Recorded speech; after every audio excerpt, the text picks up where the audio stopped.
Hi friends, welcome to நம்ம channel கோபுரம். நான் தான் உங்கள் ஹேமச்சந்திர நம்ம சித்ரா.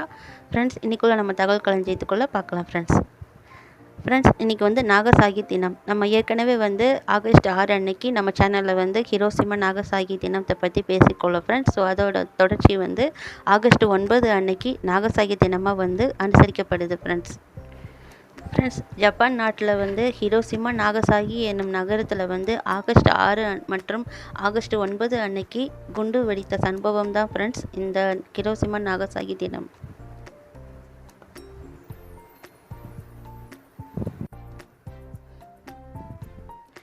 ஃப்ரெண்ட்ஸ், நான் ஏற்கனவே சொன்ன மாதிரி எவ்வளோ பெரிய பிரச்சனை நமக்கு எவ்வளோ இது வந்தால் கூட இந்த நாடு உண்மைக்கு ஒரு முன் உதாரணம் ஃப்ரெண்ட்ஸ். எவ்வளோ பெரிய துயரத்துலேருந்து மீண்டு வந்திருக்காங்க பார்த்தீங்களா ஃப்ரெண்ட்ஸ். ஸோ நம்மளும் எவ்வளோ பெரிய பிரச்சனைனாலும் அதுலேருந்து வெளியில் வந்துடலாம் ஃப்ரெண்ட்ஸ், ஓகேங்களா.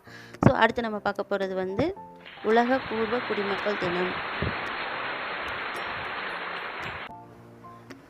ஃப்ரெண்ட்ஸ், பூர்வ குடிமக்களின் கலாச்சாரம் பாதுகாத்தல் போன்றவற்றை கொடுத்தல், மேலும் அரசியல், கல்வி, மொழி மற்றும் இவர்களுக்கு எதிராக நடக்கும் ஆக்கிரமிப்பை தடுத்தல் போன்ற பல காரணங்களுக்காக விழிப்புணர்வை ஏற்படுத்த தான் இந்த தினம் கொண்டாடப்படுகிறது. சர்வதேச பூர்வ குடிமக்கள் தினம். ஃப்ரெண்ட்ஸ், நம்ம சேனலில் வர எல்லா தகவலுமே கண்டிப்பாக யூஸ்ஃபுல்லாக பயனுள்ளதாக இருக்கும் ஃப்ரெண்ட்ஸ். ஸோ கண்டிப்பாக பாருங்கள், எல்லா வீடியோஸுமே எல்லா தகவல்களுமே. ஸோ கண்டிப்பாக பார்த்து சப்போர்ட் பண்ணுங்கள் ஃப்ரெண்ட்ஸ், சப்ஸ்கிரைப் பண்ணுங்கள் ஃப்ரெண்ட்ஸ். Thank you friends.